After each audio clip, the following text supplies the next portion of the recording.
So, good morning sa ating lahat. Good morning, classmate. Good morning, ma'am. I am Esteve Garcia from Villaglipay, San Jose, Tarlac, Bus 2A. So, before we proceed to my report, a simple recap about globalization and communication. Globalization, innate growth and interconnectivity of various sectors across nations. Its essential features include the cross-border connectivity of integration, free trade environment, and interdependency of nations.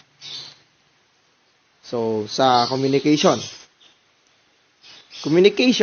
can be referred to the group communication, organizational communication, and then mass communication.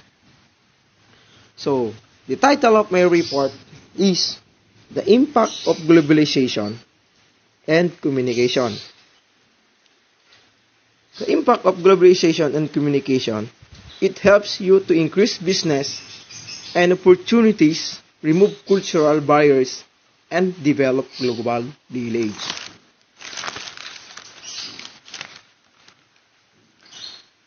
Through the impact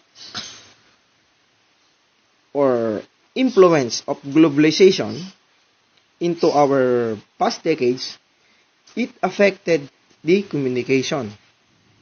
For instance, entrepreneurs before communicate with their partnership in business, they setting a meeting and meet their client in person. But since the globalization affects our everyday lives, today we can meet our partners through the use of technology as a communication to communicate with them. Now, let's move on to one of the impact of globalization and communication in terms of virtual interaction. So, when we say virtual interaction, globalization has introduced virtual communication and collaboration as a major part of workplace dynamic. Just like what are we doing right now. Now, since face-to-face interaction is still limited, we can still communicate with the use of virtual communication. Another example, communicating via email, Instagram, and etc.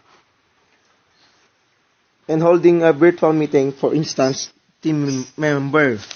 So, a lot of people are using a virtual communication.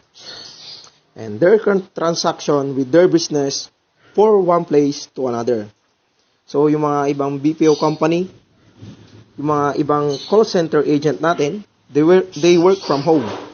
Yung mga ibang nag-work sa mga office, sa mga company, they work from home. And they use a virtual communication for their advantage. For their business, how will be able to communicate with their client, with their employees, with their coworkers. So, next, cultural awareness in speech. It is important to be aware in speech. So, after knowing each other how to speak, may interpret your words. You can identify ways to communicate emphatically. Pag sinabing emphatically, imagining through to deeply understand what someone else is feeling or what it's like to be in their situation. With diverse audience, while finding way to minimize or potential understanding. So, sa time difference naman, example, So, umaga dito at gabi sa ibang bansa. So normally sa US, tama na lang. Sa mga call center natin na nagtatrabaho at night, kasi nga umaga dito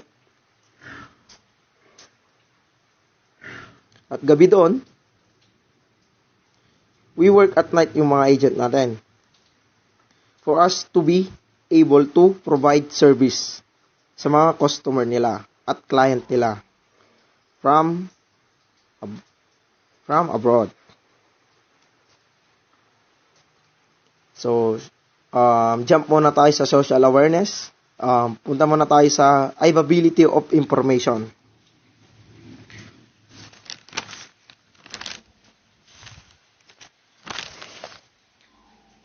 Is there the internet?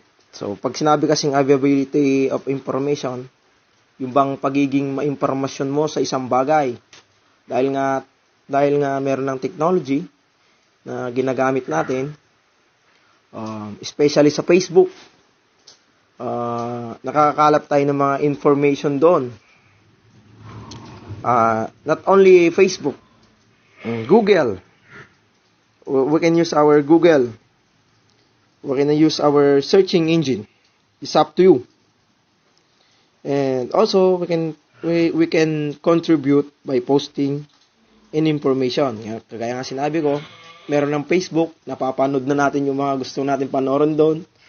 Especially sa kung sino man nag-idol kay Idol Rapi Tulfo.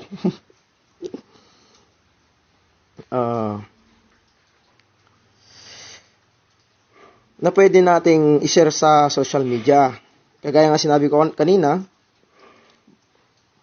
we can also contribute by posting any information na pwede nating i-share sa social media. So that's how easy you can access of information. It's easy how you can get information, and the same time it's easy how you can share knowledge, how you can share information to other people through communication through our technology. So, sa cultural awareness in body language naman, when we can talk other people from different places, you have to be observed yung culture nila. Baka kasi mamaya, ma-offend natin sila o ma-offend mo sila. So, for being aware for other people culture, maiwasan mo yung miscommunication. So, yun lamang po. Maraming salamat. God bless. Thank you for listening at goodbye.